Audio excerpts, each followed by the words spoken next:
सहनावतु सहनौ भुनक्तु सह वीर्यं करवावहै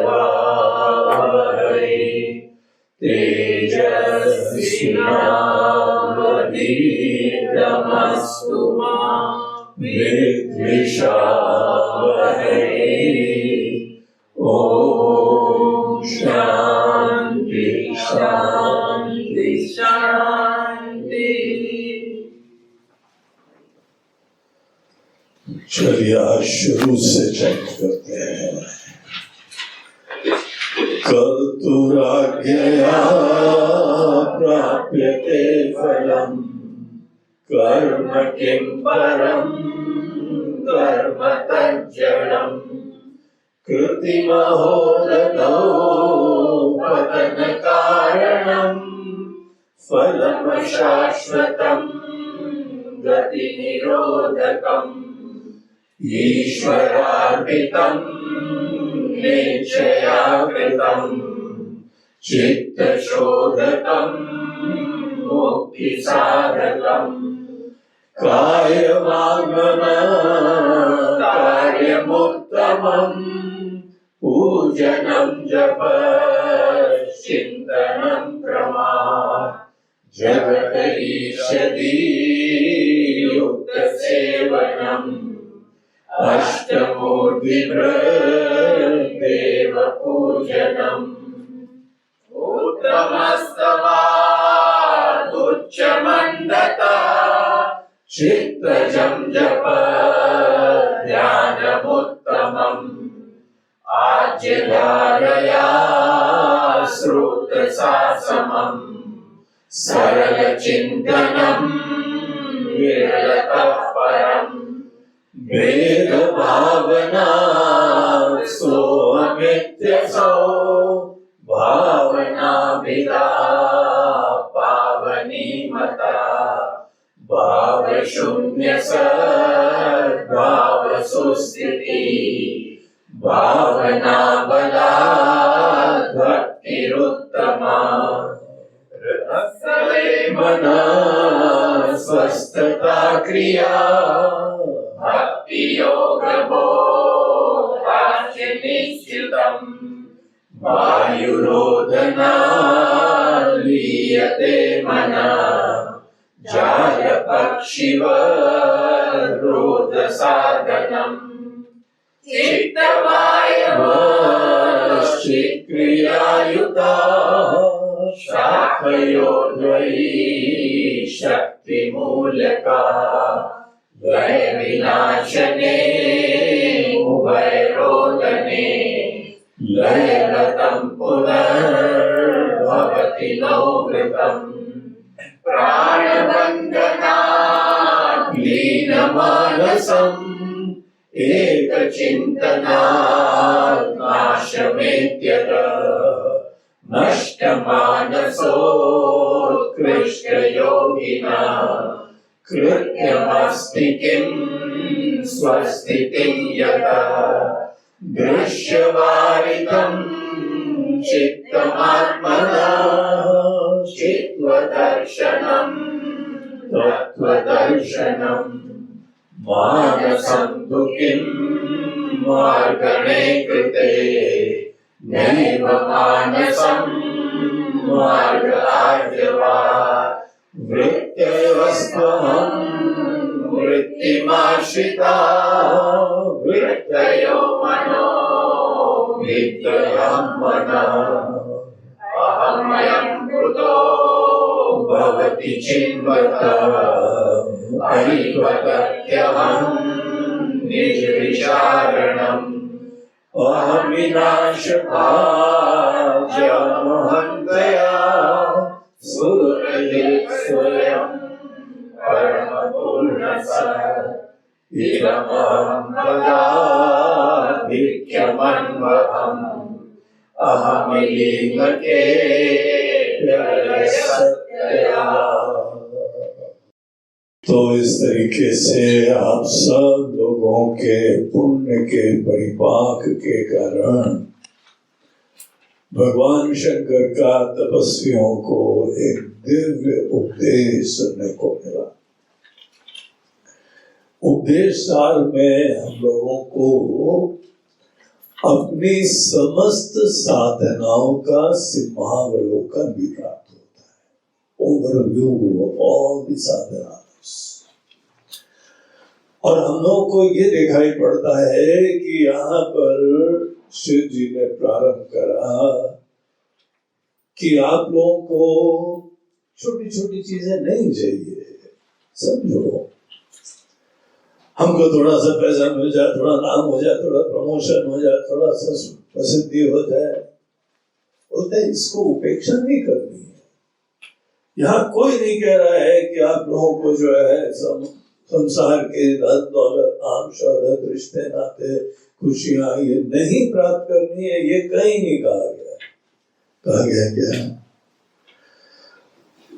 हम लोगों को क्या कहा गया है कि आप ये ध्यान रखो, दिल में बैठाओ कि बाहर की सब चीजें व्यवहार के लिए, जीवन के लिए यद्यपि जरूरत है, कुछ भी नहीं टिकता है। ये रियलाइज करना चाहिए। इनकी खुशियां बहुत क्षणिक होती हैं, ये टेम्परेरी खुशियां देती हैं, इसीलिए ये विवेक रखना चाहिए और उस चीज के लिए एम करो जिससे जीवन धन्य हो जाए। आप अपने अंदर अपने आप में कृतार्थ हो। हम जिस समय अपने अंदर अपने आप में कृतार्थ होते हैं, यही जीवन का लक्ष्य है। थोड़ी देर के लिए तो दिन की खुशियां मिली, फिर अंधेरी रात, तो सौदा महंगा पड़ा कि बेवकूफी का पड़ा?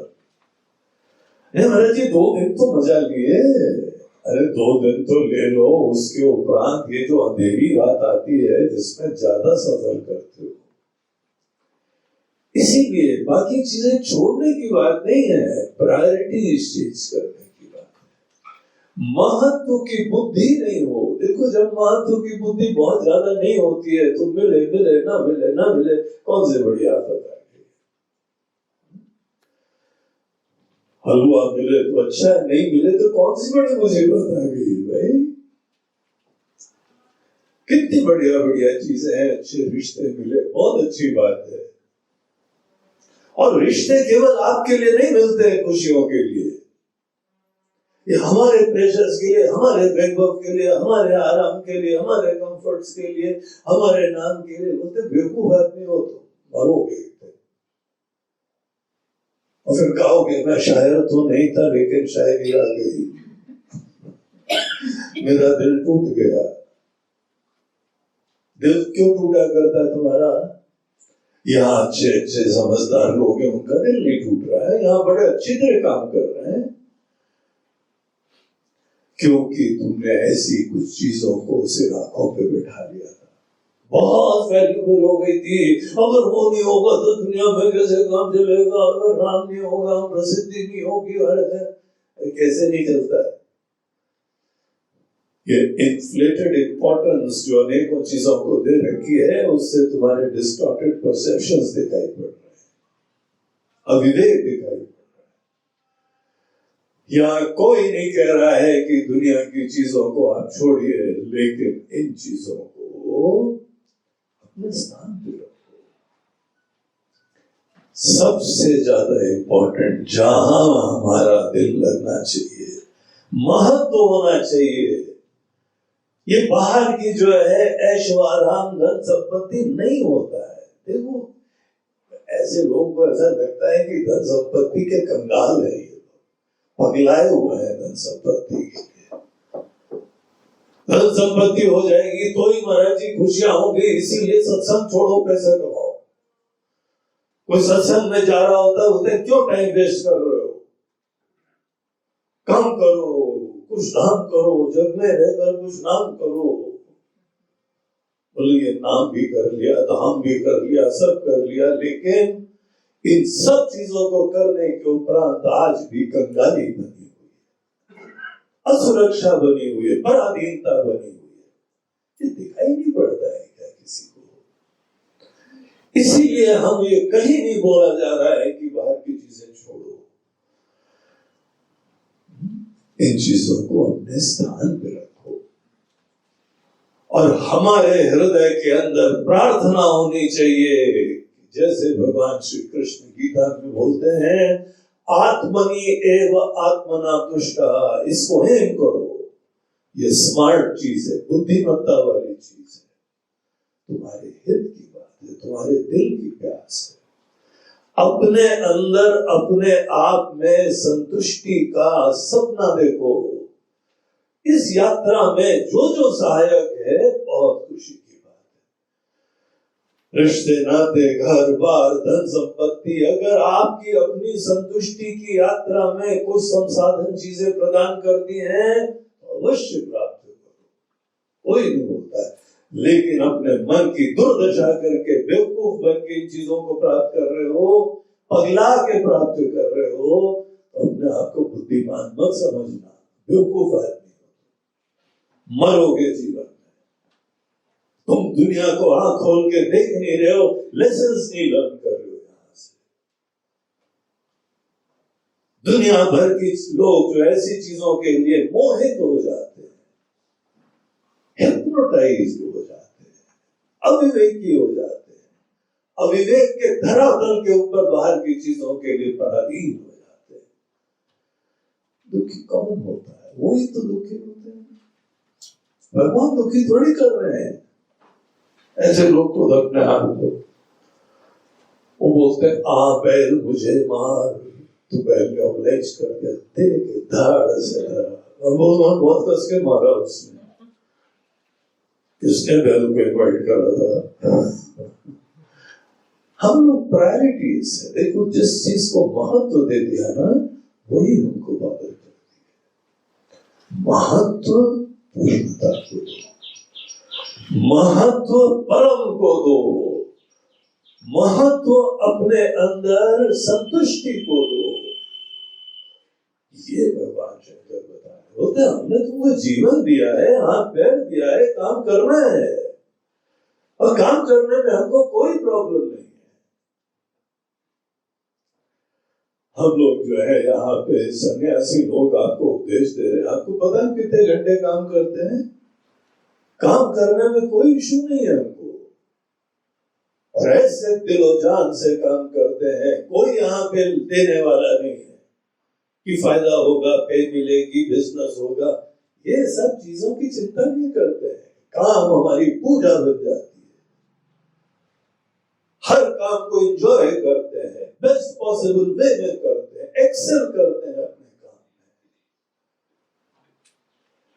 में। आज हमारे काम को देख के अनेकों लोग प्रेरणा प्राप्त करते हैं।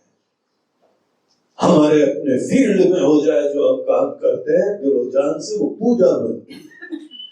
हमारे साथ के महात्मा लोग, स्वामी लोग, विद्वान लोग सब प्रसन्नता जाहिर करते हैं। हमारा काम में कोई कॉम्प्रोमाइज नहीं होता, लेकिन मजेदार बात यह है कि इन सब चीजों में हमारा कोई लक्ष्य ही नहीं है। हमारा दिल अपने अंदर पूर्णता में जगने का है, तो काम विरोधी नहीं है। यही शंकर जी ने शुरुआत करी, कर्म किम परम, कर्म से थोड़ी तो फलों की प्राप्ति होती है, लेसन लर्न करो। इसीलिए एंजाइटी और स्ट्रेस फ्री होके कर्म में जाते हैं।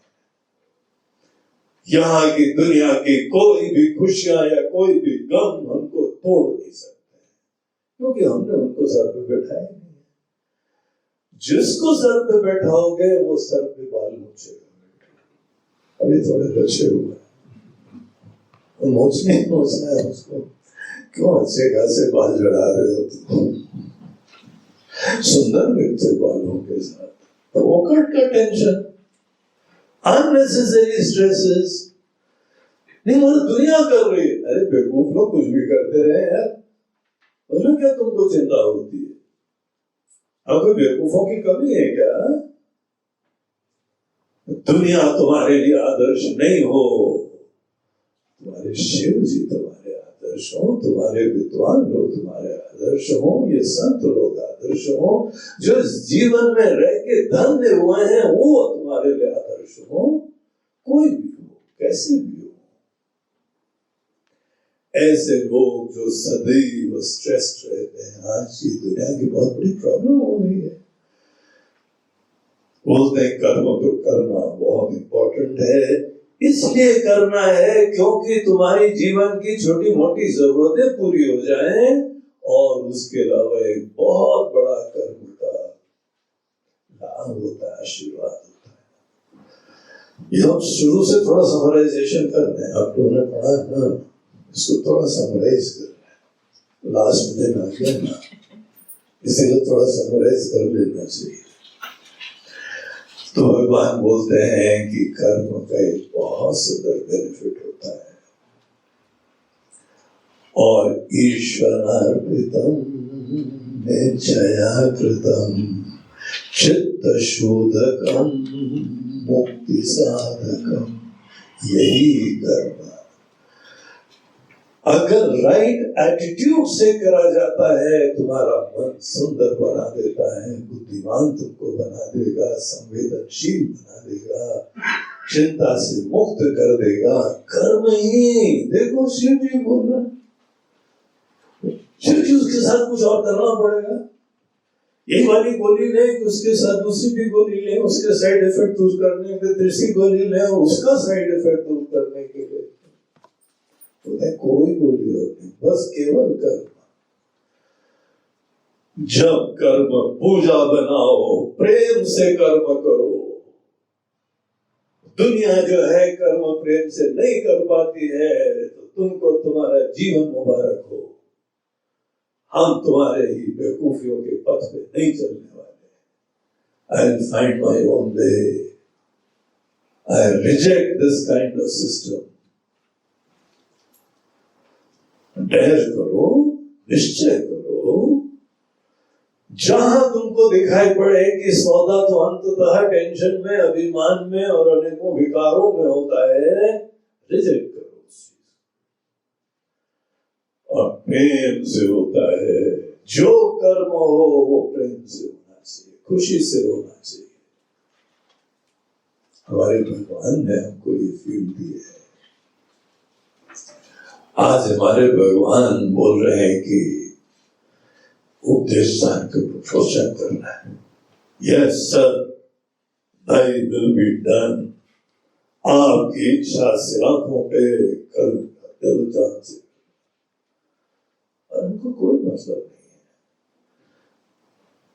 हमारा कनेक्शन है भगवान से। हर व्यक्ति, कोई माताएं अपने घर में जो है सेवा कर रही हैं, लालन पोषण कर रही हैं बच्चों का, छोटे बच्चों का या वो बड़े बच्चे, बड़े वाले बच्चों को भी करना पड़ता है। जो लोग हंस रहे हैं वो हम जानते हैं किसके ऊपर। तो छोटे बच्चों की सेवा, बड़े बच्चों की सेवा, ये तुम्हारी सेवा पूजा हो रही है। Can you believe that? और अगर आप दिलो जान से उस मोमेंट को जी लेते हैं, प्यार से जी लेते हैं, सबका हित हो, सबका कल्याण हो, आपको कर्म नहीं मना करा जा रहा है, आपको एटीट्यूड चेंज करने को कहा जा रहा है। ऐसे समय जब कोई कर्म ईश्वर के चरणों में पूजा बन जाता है, सेवा बन जाता है, वो कर्म आपको रिलैक्स करता है, आपको बुद्धिमान बनाता है, स्ट्रेस फ्री बनाता है। Obviously that's an intelligent option, वही सेंसिबल तरीका है। कुछ पागल लोग जो है मोहित होके अनेकों फल में जबरदस्ती टेंशन लाते हैं। ठीक है भैया, तुमको टेंशन चाहिए, तथास्तु, भगवान और दे तुमको। यानी और मत बोलिए, लेकिन इतना ही काफी आ रहा है, ज्यादा ही बोल रहा है। तो डिफरेंट एटीट्यूड को एक्सपेरिमेंट करो। कर्म को बगैर छोड़े, यही गीता है। अर्जुन, कर्म का क्षेत्र नहीं छोड़ा जाता है। तुम क्षत्रिय हो, तुमको युद्ध के मैदान में लड़ाई लड़नी है, ये तुम्हारा पूजा बन सकती है। घर के अंदर हो, तुम्हारी पूजा अपने तरीके से है, हम शिक्षक हैं, हमारी पूजा अपने ढंग से है। तो इस तरीके से यहाँ पे श्री गणेश होता है। भगवान ने कहा कि अपना लक्ष्य स्पष्ट रखो, ये सबसे महान चीज है अगर तुम अपने अंदर अपने आप में खुश हो सकते हो, द हाईएस्ट गोल। और सबसे ट्रिकी चीज है, एक से दुनिया के जो है संपन्न देश, लेकिन बाकी चीजों में स्मार्ट हो गए, अपने मन को हैंडल करने में स्मार्ट नहीं हो पाए। मन को शांत सुखी करके कृतार्थ होके धन्य होके जीने की अकल नहीं आई है, बाकी दुनिया भर की अकल आई तो क्या अकल आई। तो ये कर्म में एटीट्यूड चेंज करके करो, कर्म करना जरूर, कर्म में लक्ष्य निर्धारण करना पड़ता है और अनेकों प्रकार की मेहनत करनी पड़ती है। यहां से उपदेश सार का प्रारंभ हुआ था और वहीं पर भगवान ने बताया कि अगर कर्म में एटीट्यूड गड़बड़ होंगे तो यही कर्म जो है वो कृतिमहो दधौ पतन कारणम फलम शाश्वतम गति निरोधकम। आप अपने लिए स्पीड ब्रेकर्स क्रिएट कर रहे हैं, गति निरोधक। आप खुद अपने ही दुश्मन बन रहे हैं। चखो, देखो, प्रायोरिटीज को ठीक करो। असली चीज बाहर संपत्ति जमा करना नहीं है। क्या पता कोरोना माता कब आपको विजिट कर जाए। अभी लोग बोलते हैं 4th वेव आने वाली है, किसी ने डेट भी नहीं खाती। 2 जून को ये नई वेव आने वाली है, वो कल ही पढ़ रहे थे। अब पता नहीं कौन सी, वो कोई कोरोना के मामा वामा थोड़ी है, वो क्या पता कब आने वाला है कोरोना। लेकिन उन्होंने अपनी गणित निकाली, कोई ना कोई स्टैटिस्टिक्स होगी, उसके हिसाब से कंप्यूट करा, उसके हिसाब से प्रोजेक्ट करा। संभावना है, ठीक है ना। हम तो कभी भी रेडी रहते हैं, कभी भी आओ। कि कोरोना से थोड़ी मरना है, एक्सीडेंट से मर सकते हैं, कैंसर से मर सकते हैं, कितनी सारी चीजें हैं। इसीलिए सदैव ये सोचो कि हाँ, थोड़े समय का जीवन है और पूरे अच्छी तरीके से जियो। इसीलिए इस गोल को एम करके जियो, अन्यथा उलझ जाओगे यहाँ पे। ये चीज बताने के बाद भगवान ने हम लोगों को बताया कि मन को शुद्ध करने के कुछ साधन भी तुमको बताते हैं। शरीर, वाणी और मन के धरातल पे सबसे बढ़िया कर्म होते हैं। शरीर के धरातल पे बहुत डायनेमिकली एक्टिवली पूजन करो, सेवा करने का आश्रय लो। हनुमान जी से प्रेरणा प्राप्त करो, ऐसे सेवक बनो बढ़िया, उत्साही। और हमारे फील्ड में जो आपका फील्ड है उसी को सेवा का फील्ड बनाना चाहिए। सबका कल्याण करो, सबका हित करो अपने ही फील्ड के द्वारा। सेवा सदैव जो है केवल यही थोड़ी होगी कि हम गुरु के चरण दबाएं। उनके 2 ही चरण है, भक्त तो उनके सैकड़ों हैं। एक बार तो 2 शिष्य गुरु जी के पैर दबा रहे थे, तो वहां पे उनका एक का पैर, उनका ही बाएं पैर दाएं पैर रख गया। उसने गुरु के पैर पे मारा, हमारे पैर को मत छुओ, ये हमारा पैर है। अब उस सब ऐसे भक्तों के साथ, शिष्यों के साथ गुरु का क्या हाल होता है। सेवा तो गीता में ही बोलते हैं, स्वकर्मणा तम अभ्यर्च्य सिद्धिं विन्दति मानवः। अपने कर्म के क्षेत्र को पूजा बनाने का सोचो। देखो अपने फील्ड में कितने लोग हैं जो बहुत डेडिकेशन से अपना काम करते हैं, बाहर भी डेडिकेशन दिखाते हैं, और असली पूजा बाहर का डेडिकेशन नहीं होता है, दिल के अंदर ईश्वर को खुश करने की कोशिश है।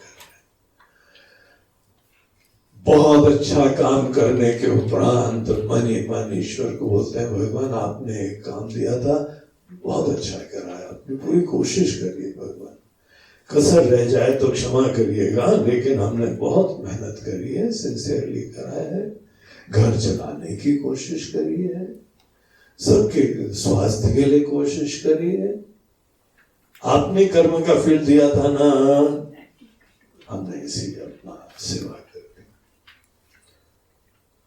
पूजन का यहां हम लोगों ने रोल देखा जीवन में। भगवान बोलते हैं कि सतत ईश्वर की सेवा आराधना की भावना डिस्कवर करो, अननेसेसरी टेंशन छोड़ दो। कम से कम यहां जाने के बाद एक नया चैप्टर लाइफ में चालू करो, जिसमें कोई कर्म त्यागना नहीं है, लेकिन कर्म के फील्ड को ही पूजा करना है, प्रेम से खुशी से करो, और सबकी खुशियों के लिए काम करो। तुम बड़े एक्सक्लूसिव क्लब के मेंबर बन जाओगे।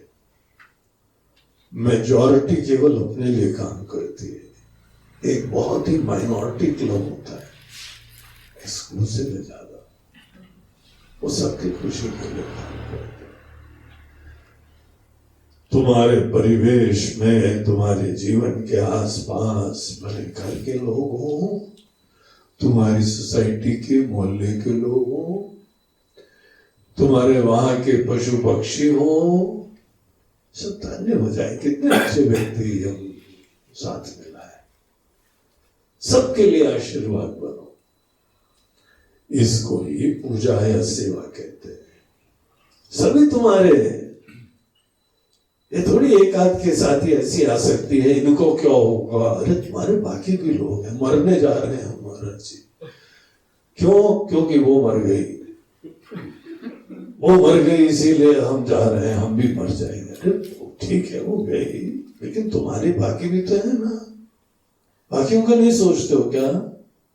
इतने अपने बारे में तुमको चिंता है, तो गलत तरीका है। तुम्हारा दुनिया बहुत बड़ी है, सबकी सेवा। तो यहाँ पे हम लोगों को पूजा की चीज बताई, फिर जप के रहस्य बताए, कैसे जो है जिसके प्रति मन में प्यार है, इज्जत है, उसका नाम लेने मात्र से मन में प्रसन्नता होती है। पहले तो फॉल इन लव, नहीं, don't fall, rise in love. अब ये जो शब्द का जो कॉन्स्टिट्यूशन है ना, I have fallen in love. बोलते, when are you going to rise in love? तुम गिरते ही हो क्या सदैव प्रेम में? भगवान बोलते नहीं, ऐसा नहीं होता है। तुम वस्तुतः ईश्वरार्पितम निश्चया कृतम चित्त शोधकम मुक्ति साधकम। ईश्वर के प्रति प्रेम से तुम्हारा मन और सुंदर प्यारा बन जाता है। तो सदैव ईश्वर के चरणों में अनुराग रखो, उनके साथ संबंध स्थापित करो, उनका नाम मात्र मन में खुशियां, प्रेम, एक प्रेमी का स्मरण कराए।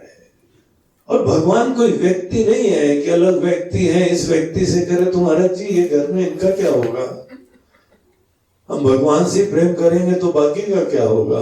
बोलते हैं यही फर्क है। भगवान को व्यक्ति मत समझो, भगवान को एक जगत का वो स्वामी है जो सबके हृदय में विराजमान है। इसीलिए ईश्वर की सेवा में सबकी खुशियां आ जाती हैं। हाँ, जिसके प्रति ज्यादा जिम्मेदारियां हैं आपकी, उसके ज्यादा करो, कोई बात नहीं। तो इस तरीके से, और उनका नाम लेने से जब तुम्हारे अंदर आनंद होने लगे ना, तब भक्ति आई है। अगर ईश्वर का नाम मात्र स्मरण करने से आपके मन के अंदर कुछ होता ही नहीं है, तो फिर अभी प्रेम नहीं आया है।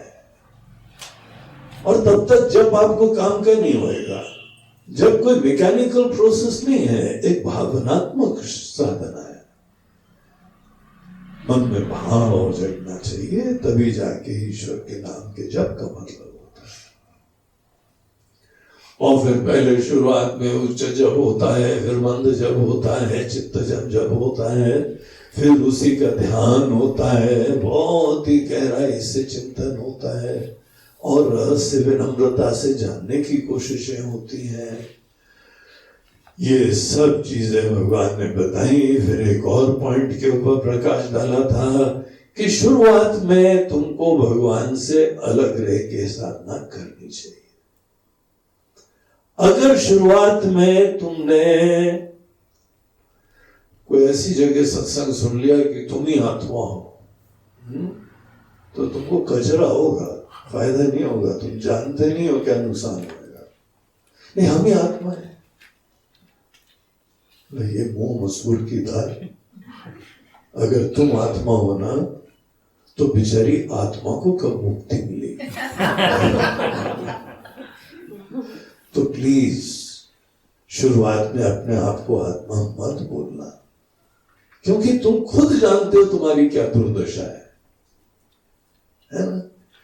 इसीलिए प्रारंभ में जो तुम्हारे मन के अंदर छोटा बना है कि तुम एक व्यक्ति हो, तुम छोटे से इंसान हो, तुम्हारी अपनी असुरक्षाएं हैं, इनसिक्योरिटीज हैं, जरूरतें हैं, ऐसे समय तुम कैसे कह सकते हो कि हम ब्रह्म हैं?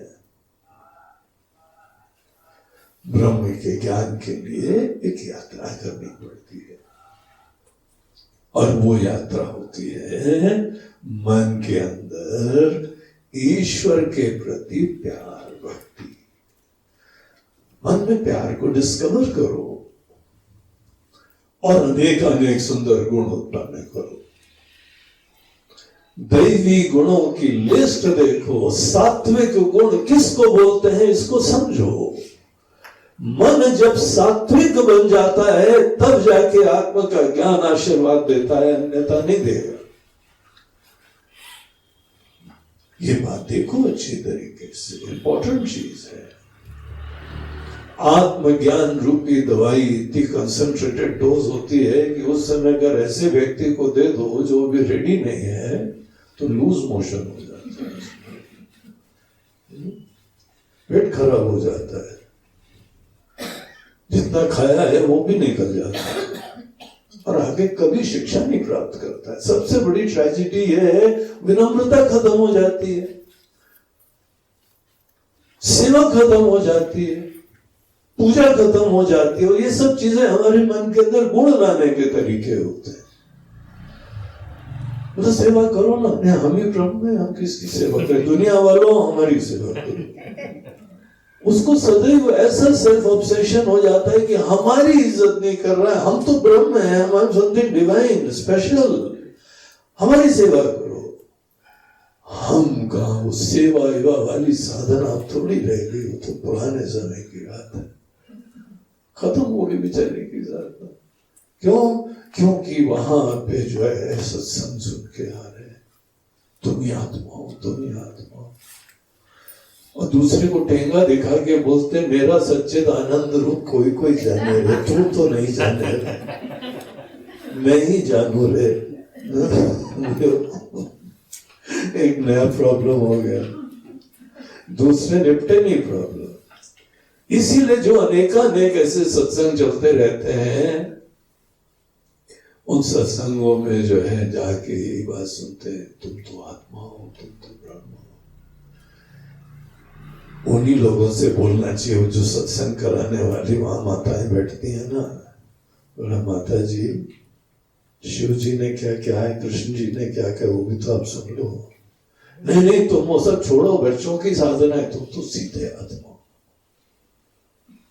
अब बाकियों को क्या पता, बेचारे बोले भाले भागते हैं, उसी चक्कर में पड़ गए, ना घर के रहे ना घाट के रहे। तो ऐसी चीजें शिव जी मना कर रहे हैं। शिव जी बोल रहे हैं तुम ऐसे वो सत्संग नहीं है, वो दुस्संग है। भले वहां आत्मा परमात्मा की सीधे बातें करें, क्या तुम प्राप्त कर सकते हो? ये इंपॉर्टेंट बात है। कितने वर्षों से जा रहे हो?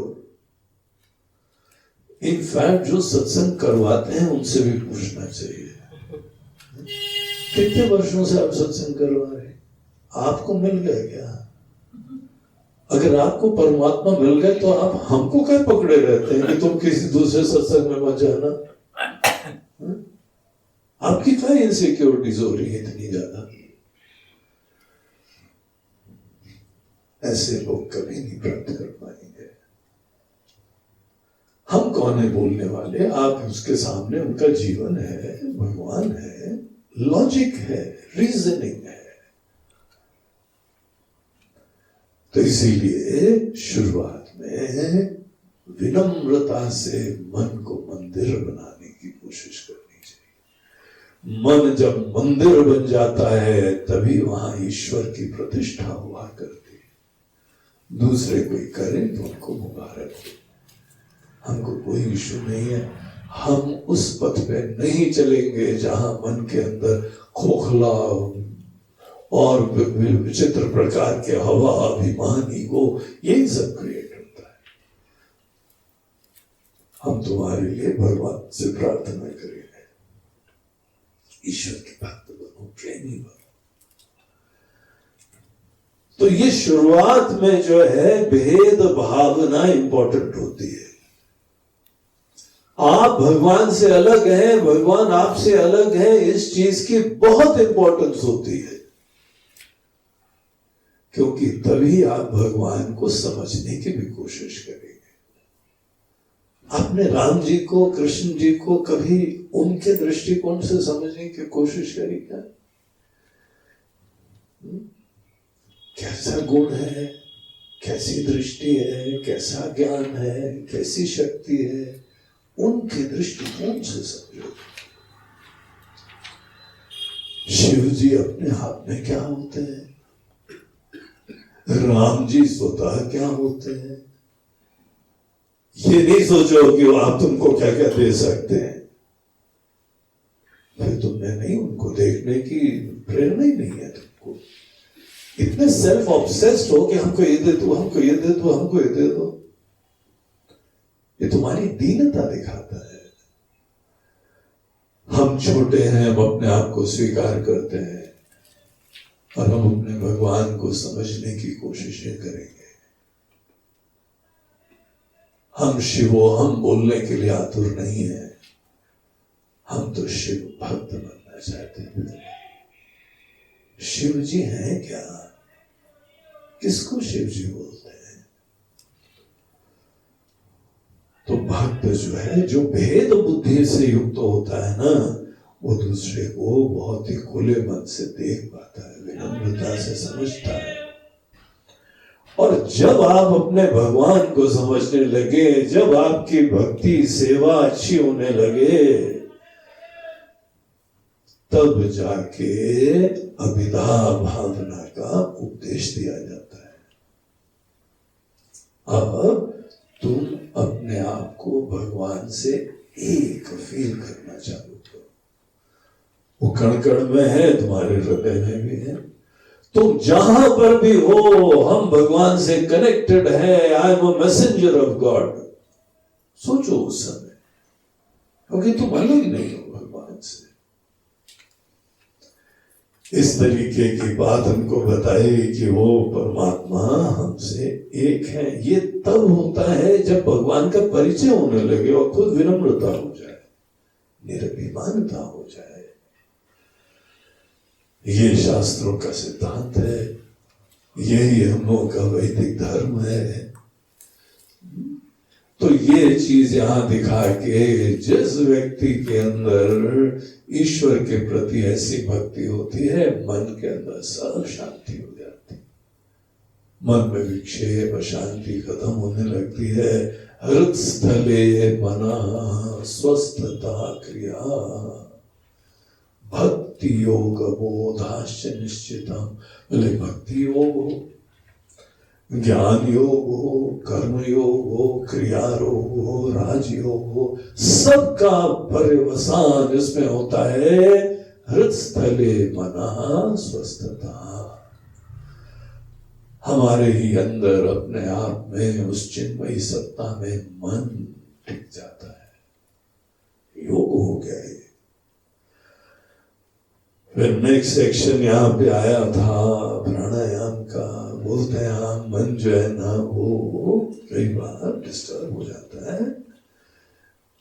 आप भजन भी करना चाहते हैं, जब करना चाहते हैं, ध्यान करना चाहते हैं, मन नहीं टिक रहा है, ऐसे मोमेंट सबको आएंगे। कई बार बहुत मौसम अच्छा होगा, कभी मन का मौसम बहुत खराब होगा। ऐसे में तुमको एक और टेक्निक देते हैं मन को टेम्परेरी शांत कर देने की, तो प्राणायाम बताया। प्राणायाम से आदमी का मन कैसे इधर उधर चंचल था, विक्षिप्त था, वो इमीडिएटली उपराम को प्राप्त होता है। टेम्परेरी विवेक नहीं है, भक्ति नहीं है, उस समय अंदर तो कोई ना कोई अन्य चीज का मोह विराजमान है। लेकिन ये बात तो सही है ना कि जहां पे आदमी सांस रोक के बैठता है तो मन के अंदर दूसरे विचार विक्षेप सब थोड़ी देर के लिए रुक जाते हैं। जाल पक्षिवत रोध साधनम, मन रूपी पक्षियों के ऊपर अनेकों वृत्ति और विचार रूपी अनेकों ऐसे जो है वहां उड़ान भरते हुए पक्षियों के ऊपर जाल डालते हैं, सब रुक जाते हैं, उड़ नहीं सकते। हम ही ऊर्जा देते हैं, फिर उड़ते रहते हैं। आप ऊर्जा का सोर्स ब्लॉक कर दो, गैस पाइपलाइन बंद कर दो।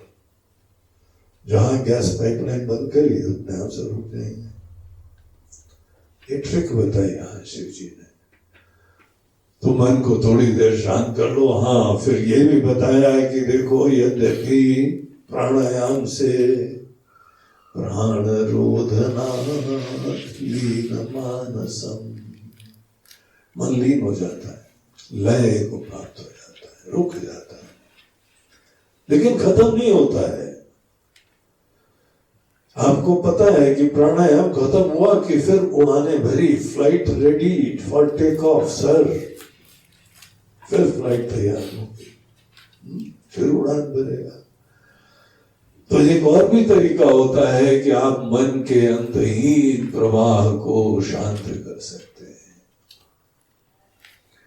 जब तक द्वैत में होते हैं तब तक अन्य चीज के महत्व की संभावना होती है, क्योंकि दूसरा है, कोई ना कोई दूसरी चीज है। जब आप एक ऐसी चीज का पहले शोध करते हैं, विज्ञान नहीं हुआ, एक शब्द बोलने से आपको एक का ज्ञान नहीं हुआ है। परमात्मा एक है, आपको पता लगा एक है। अगर भगवान एक है तो आपकी तारीफ आप कहां से आए? अगर भगवान ही एक है तो हम कहां बचे? आज बचे हुए हैं ना, इसका मतलब एकता भी नहीं जान रहे हैं।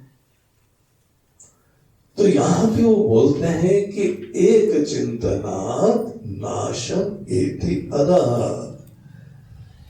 अगर एक का चिंतन करेंगे, धीमे धीमे उसका विचार करेंगे, उसको जानोगे, तो मन का प्रवाह जो है वो फिर शांत हो जाता है, क्योंकि दूसरी चीज है ही नहीं, कहां जाएगा। तो वो सब ऐसे मन का प्रवाह टेम्परेरीली नहीं, परमानेंटली शांत हो जाता है। तो ये साधना होती है। उसके लिए जो एक का चिंतन करना होता है, फिर उसके उपरांत एक बहुत बढ़िया सेक्शन चालू हुआ जहां भगवान बोलते हैं जो हमारा मन है ना, जो चलता रहता है,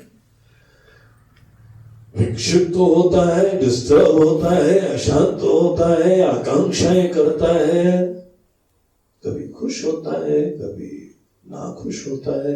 ये जो मन है, इस मन के ऊपर विचार करना पड़ता है।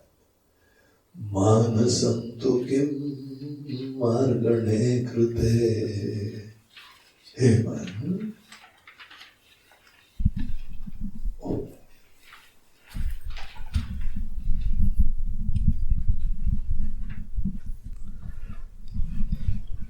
ठीक।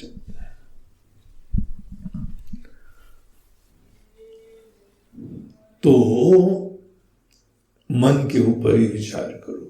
ये मन बड़ा नाटक कर रहा है,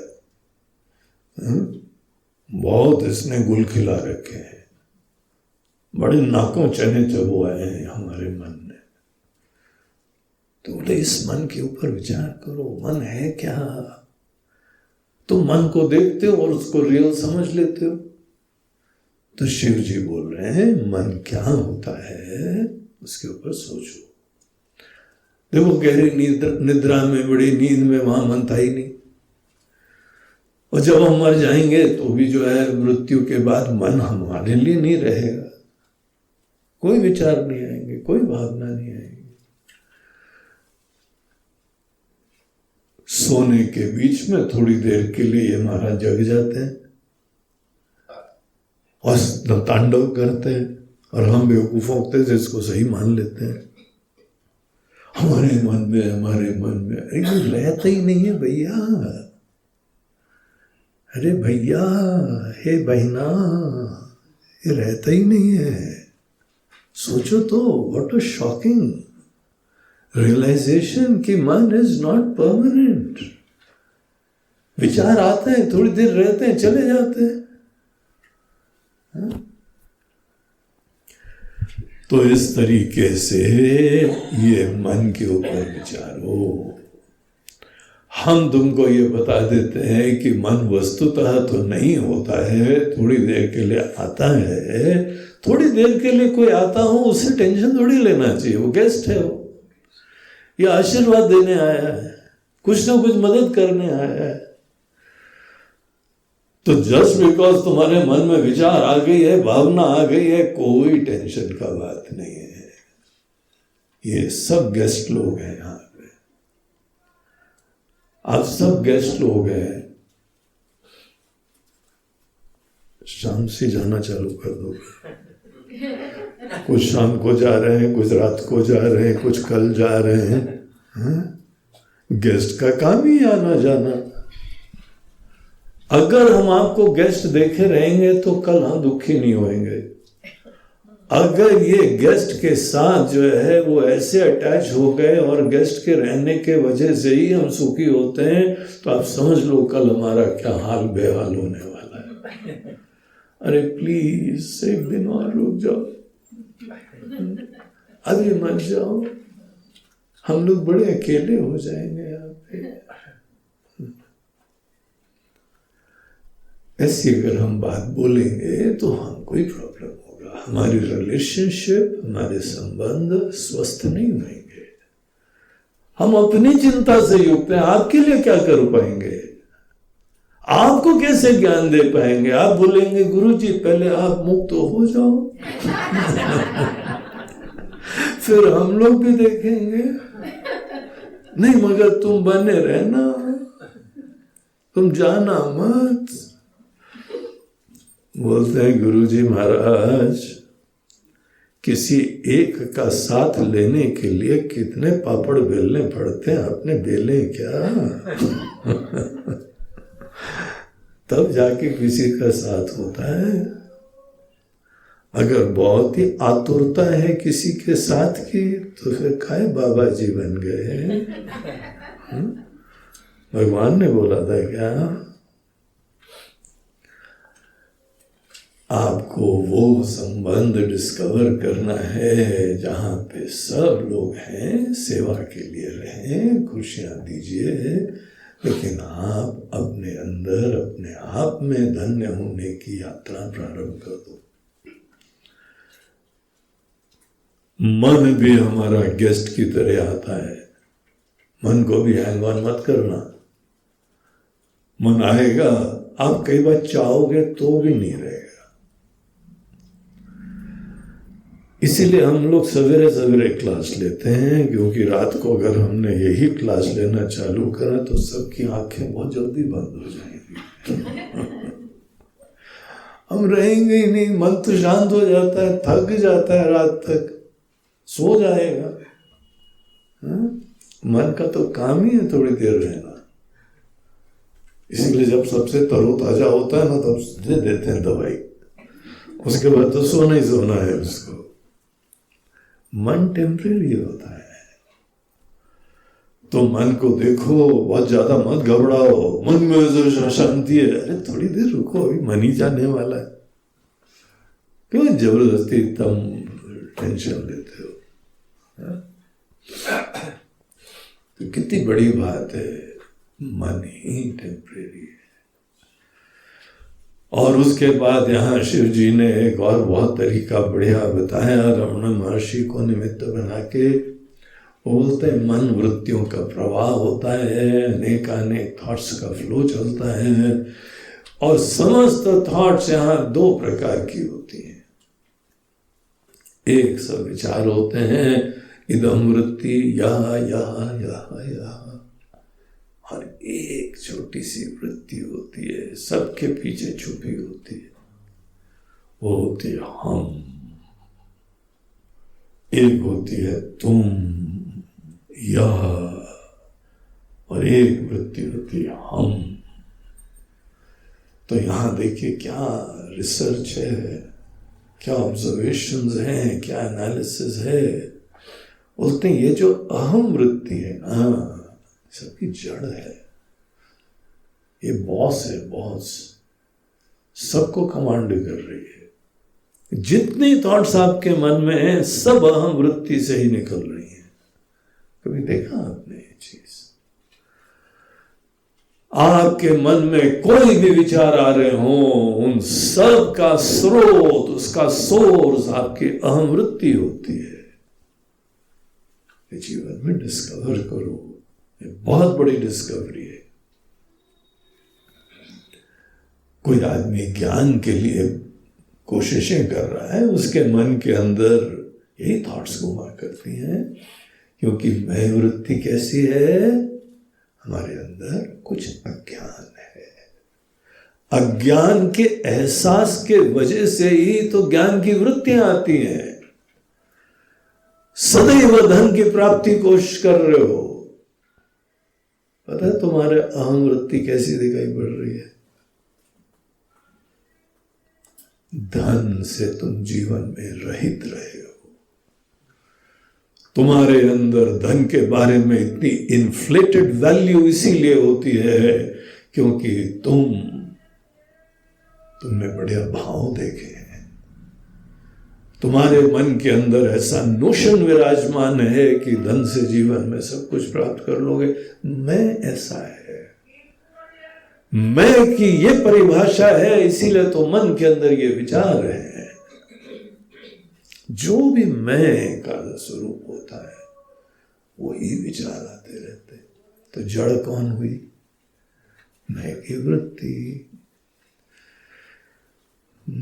वृत्तयस्त्वां वृत्तिमाश्रिता वृत्तयो मनो विद्याहं मनः। ये अहम वृत्ति को ही मन की जड़ जानो। अब बात बड़ी सिंप्लीफाई कर दी उन्होंने। अब पूरे मन को हैंडल करने के बजाय, समझने के बजाय अहम वृत्ति को समझो तो तुम पूरे मन को समझ गए। और फिर आगे बड़ी बढ़िया यात्रा पे ले गए कि इस मैं के ऊपर, मैं जो आज हम अपने आप को समझ रहे हैं, आत्मा परमात्मा वाला मैं नहीं, यहां पे हमारी धारणा वाला मैं, हमारे अभिमानों वाला मैं, हमारे नोशंस वाला मैं, जो हमारी अस्मिता बनी हुई है वो मैं। उस मैं के ऊपर जब आदमी विचार करता है, अहमयं कुतो भवति चिन्वता, ये अहम, ये थॉट, ये आइडेंटिटी कैसे बनी? नेचुरली पहले नहीं थी। बचपन में ये सब बोझा नहीं था। देखिए आप बात नोट करिए, ये अहम वृत्ति कैसी होती है, डेंजरस। बचपन में किसी का ईगो नहीं होता है। उस समय तो मन ही नहीं डेवलप होता है, बुद्धि नहीं डेवलप होती है। और जब हमारे अंदर अहम का बर्डन नहीं होता है, कोई बोझा नहीं होता है, तो कोई टेंशन नहीं होता है। लोग बचपन की यादें करते हैं ना, क्या बचपन के दिन थे, क्या थे? अरे जी कोई टेंशन नहीं था। ये भी तो सोचो क्यों नहीं था? तुम्हारे अंदर अहम वृत्ति अभी क्रिस्टलाइज नहीं हुई थी।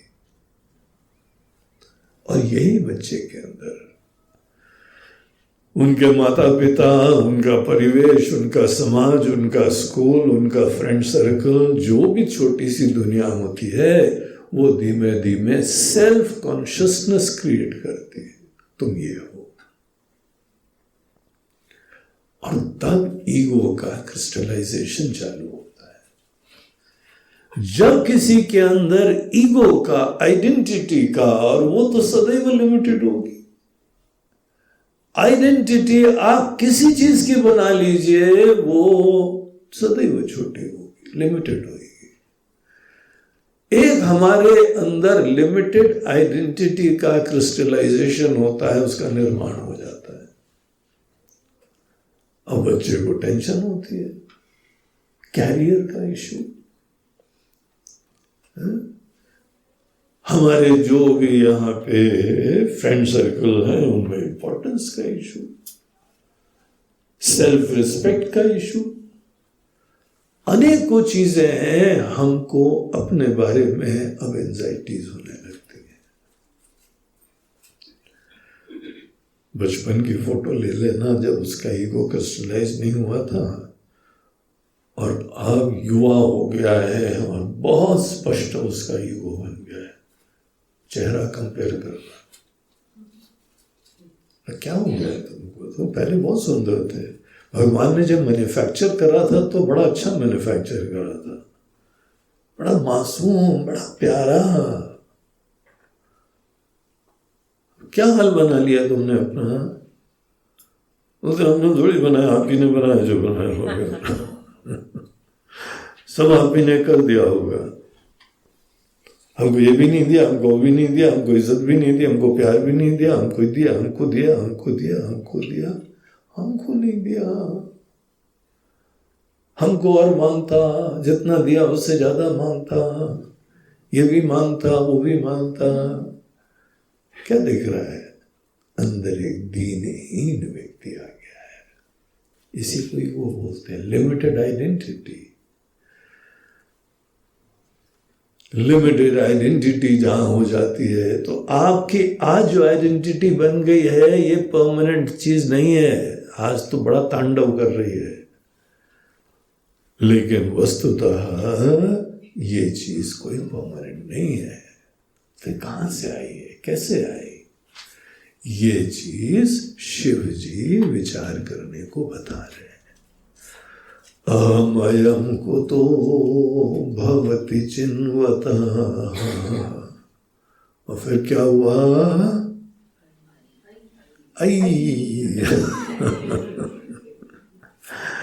ऐपतत्यहं निज विचारणम।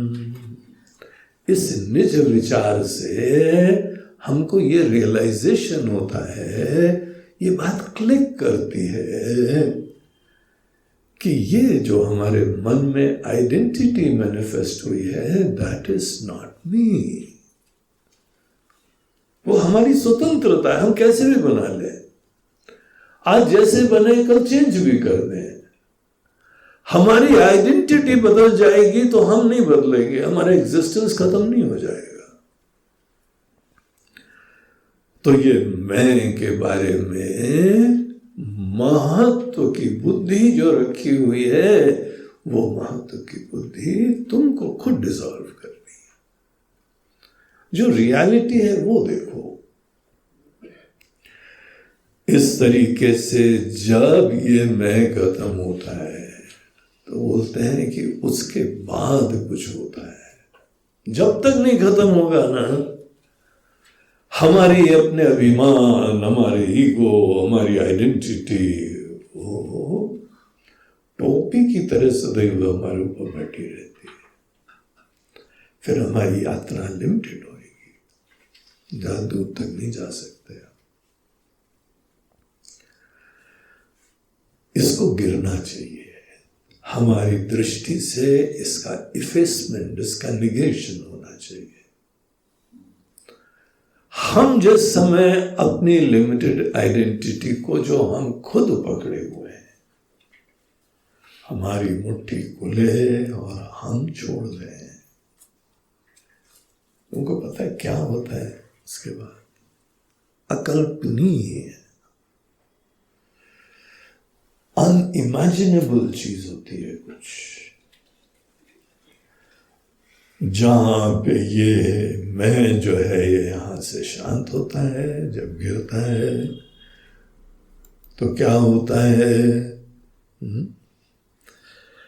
अहमिनाश भाजहमहं तया स्फुरति हृत् स्वयं परम पूर्ण सत्। जहां पे अहम जीव विराजमान था, जीव खत्म हुआ। जीव जब खत्म होता है तो हम शून्य नहीं हो जाते हैं। रात को जब मन सो जाता है तो शून्य नहीं होते हैं। एक ये थॉट खत्म हो जाती है तो शून्य थोड़ी हो जाते हैं। बल्कि जब रात को हमारे अंदर सब थॉट्स और सब ईगो सब थोड़ी देर शांत होते हैं तो सवेरे एकदम रिफ्रेश होके निकलते हैं। बचपन में ये ईगो नहीं था तो इस समय क्या मासूम और सुंदर चेहरा था। ईगो कांटा है। ये कांटा जिस समय निकलता है और हमने खुद ही अपने अंदर छुपा के रखा हुआ है, इससे फ्री जब होता है इंसान। ईगो बहुत चालाक है, बता देते हैं, ये निकलता नहीं जल्दी। वो कई बार बोलता है निकल गए, चले गए, अब मत हमारे पीछे पड़े रहो। जब ये ईगो अगर निकल जाता है, स्फुरति हृत् स्वयं परम पूर्ण सत्। एक परम तत्व, अविनाशी, लिमिटलेस, दिव्य, उसी जगह विद्यमान रहता है जहां ईगो खड़ा था। ईशावास्य उपनिषद ने इसको एक ढक्कन कहा है। It's a cover. Ego it's like a cover. वो अविनाशी सत्ता को छुपा रहा है। तो वहां पे सूर्य देवता से प्रार्थना करते हैं कि सूर्य देवता, ये जो चमकीला सा कवर है ना, इसको हटा दीजिए। जब ये कवर हटेगा तब हमको दिव्य सत्ता इसी जगह दिखाई पड़ेगी। तो यहां बोलते हैं ईगो को तुम्हारे मन से हटने की देरी है। तो ये तत्व विराजमान रहता है और ये तत्व स्वयं स्फुरति, सेल्फ रिवीलिंग है। तुमको कोई चेष्टा नहीं करनी पड़ती।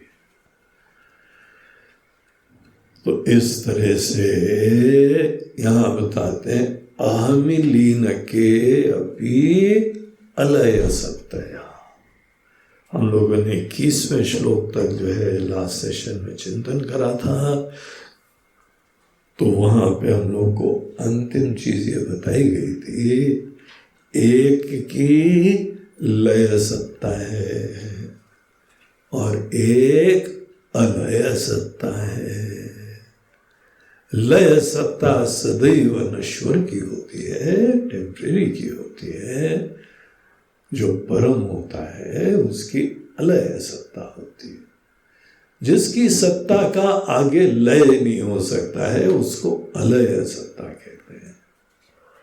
और जिसकी सत्ता लय हो जाती है, अस्त हो जाती है। ईगो की कहानी एक दिन अस्त हो जाएगी। जीव की कहानी एक दिन अस्त हो जाएगी। इसीलिए वो लय सत्ता है, जो अधिष्ठान है होना ही चाहिए, उसकी अलय सत्ता होती है। और उसका डायरेक्ट रियलाइजेशन तब होता है जब जीव की सत्ता बाधित हो जाए, लय हो जाए, समाप्त हो जाए। तो इस तरीके से यहाँ तक की ये यात्रा हम लोगों ने करी थी। अब आगे के श्लोक में इसी ही सेल्फ इंक्वायरी को और सरल तरीके से दिखाते हैं। देखिए यहाँ पे मन की इंक्वायरी को उन्होंने सरल बनाया केवल इदम और अहम वृत्ति की बात बता के। वो सिंप्लीफिकेशन था उस इंक्वायरी का। अभी यहां पर इसी सेल्फ इंक्वायरी को और सिंप्लीफाई करना है। तो जो 22वां श्लोक है, 22वां श्लोक हमारी ही इस सेल्फ इंक्वायरी का और सिंप्लीफिकेशन, हमारे लेवल पे आके प्रैक्टिकल बना के। तो क्या चीज बोलते हैं, तो ये पढ़ते हैं उसको। विग्रहेन्द्रिया प्राणधीतमा